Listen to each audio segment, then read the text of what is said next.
उसने अपनी माँ के हाथों में सिर रखा हुआ था। कफन की सिलाई चल रही थी। सफेद कपड़ा था, लेकिन रूह तक छुप जाने वाली सफेदी। माँ चुप थी, लेकिन आंखों में बहुत कुछ था। दुआ, डर, उम्मीद और एक अधूरी तसल्ली। वो जो रोज मस्जिद के बाहर रोटियां बांटा करता था, वो लड़का, आज लोग उसे याद क्यों कर रहे हैं? यह सवाल किसी ने नहीं किया। लोग सिर्फ उस वक्त याद करते हैं जब या तो कुछ छिन जाए या कोई शिक्षा कुछ छू जाए। वो छोटा सा लड़का साद मस्जिद के बाहर रोज बैठता था, एक छोटी सी टोकरी में रोटियां लेकर। कोई उससे मांगता नहीं था, लेकिन फिर भी वो हर जाने वाले के हाथ में एक रोटी थमा देता। न नाम पूछता, न वजह, बस मुस्कुराता। उसकी माँ ने उससे पूछा था, बेटा इतनी रोटियां कहां से लाते हो? उसने जवाब दिया, एक रोटी कम खा लेता हूँ, दूसरों के लिए ले आता हूँ। माँ हंस पड़ी थी। अल्लाह तुझे कभी भूखा ना रखे। लेकिन एक रात जब घर में कुछ भी नहीं था, माँ ने सिरहाने बैठकर कहा, बेटा आज रोटी नहीं मिली। साद ने मुस्कुराकर कहा, आज अल्लाह के लिए दिया है, कल अल्लाह देगा। सुबह का वक्त था। धूप ने आंगन में कदम रखा ही था कि दरवाजे पर दस्तक हुई। एक पुरानी टोकरी जिसमें दूध, रोटी और एक चिट्ठी थी। उस चिट्ठी पर लिखा था, तेरा एक नान अर्श तक पहुंच गया था। माँ ने आंसुओं के साथ दुआ दी। साद ने टोकरी की तरफ देखा और बस इतना कहा, अल्लाह देख रहा है, बस यही काफी है। वक्त गुजरता गया। साद का दिल रोटी से नहीं, दुआ से भर गया था। एक दिन जब बारिश जोर से हो रही थी, एक बूढ़ी औरत मस्जिद के बाहर भीग रही थी। साद ने अपनी छोटी सी चादर उसके ऊपर डाल दी। बेटा तेरा नाम क्या है? उस औरत ने पूछा। नाम से क्या होता है? रोटी या चादर नाम नहीं पूछती। और वो फिर चला गया। उस बूढ़ी औरत ने पीछे से देखा। मस्जिद के सामने एक छोटी सी जगह जहां नासिए साद रोज बैठा करता था। उसकी मुस्कुराहट किसी धूप जैसी थी जो मिट्टी तक रोशन कर देती है। साद की उम्र सिर्फ 12 साल थी, लेकिन उसका जज्बा उन लोगों से बड़ा था जो मस्जिद में आकर सिर्फ नमाज पढ़ते हैं, लेकिन किसी के चेहरे का नूर नहीं देखते। उसने एक दिन एक फकीर से पूछा, आप इतने सुकून में कैसे हो? फकीर ने जवाब दिया, जब बंदा सिर्फ अल्लाह के लिए देता है तो दुनिया का सुकून उसके अंदर बस जाता है। उस दिन साद ने और ज्यादा रोटियां बांटी। किसी ने पूछा, तुम इतना क्यों देते हो बेटा? उसने सिर्फ एक बात कही, आखिर में कफन के साथ कुछ नहीं जाता, लेकिन किसी की दुआ जरूर साथ जाती है। एक दिन एक हादसा हुआ। मस्जिद के पास एक गाड़ी ने ब्रेक फेल होने की वजह से छोटी सी भीड़ में घुस गई। साद भी वहां था।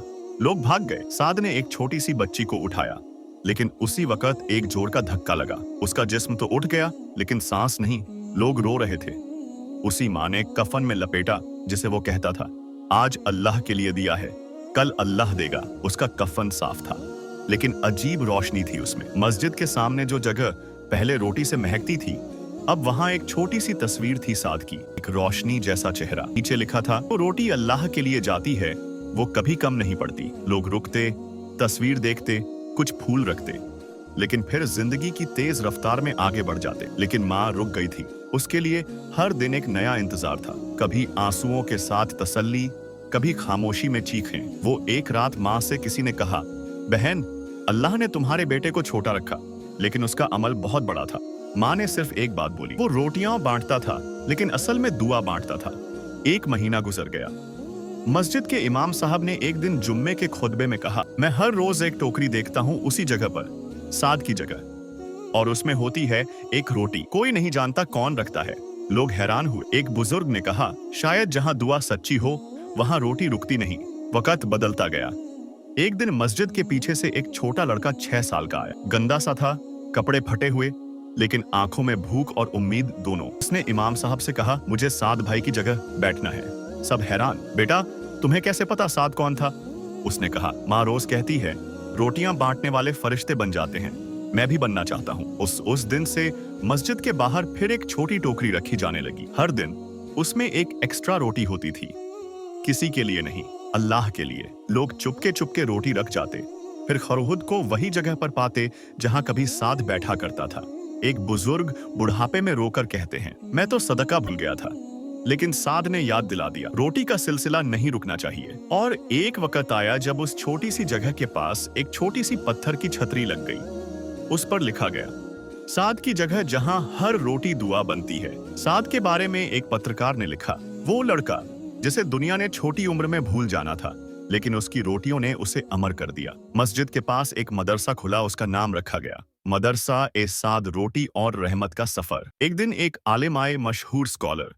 जिन्हें दुनिया सुनती थी। उन्होंने उस जगह पर रुककर कहा, जब एक बच्चा बिना किसी शो के, बिना किसी वीडियो के, बिना फॉलोअर्स के सिर्फ अल्लाह के लिए देता है तो अल्लाह उसे जिंदा रखता है लोगों के दिलों में। फिर एक रात साद की माँ ने ख्वाब देखा। एक रोशन वादी थी, सफेद नूर से चमक रही थी। एक छोटा सा जिस्म रोशनी में लिपटा हुआ था। ये कौन है? उसने पूछा। एक आवाज आई कि सास वहां मैं माई।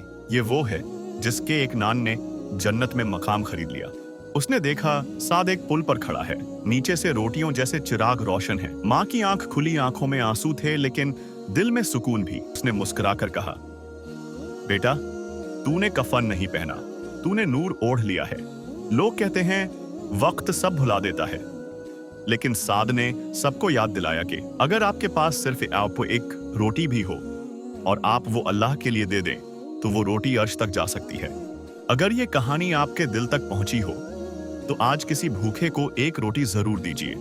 नाम मत पूछिए, वजह मत पूछिए, बस मुस्कुरा कर दीजिए, क्योंकि अल्लाह देख रहा है और यही काफी है।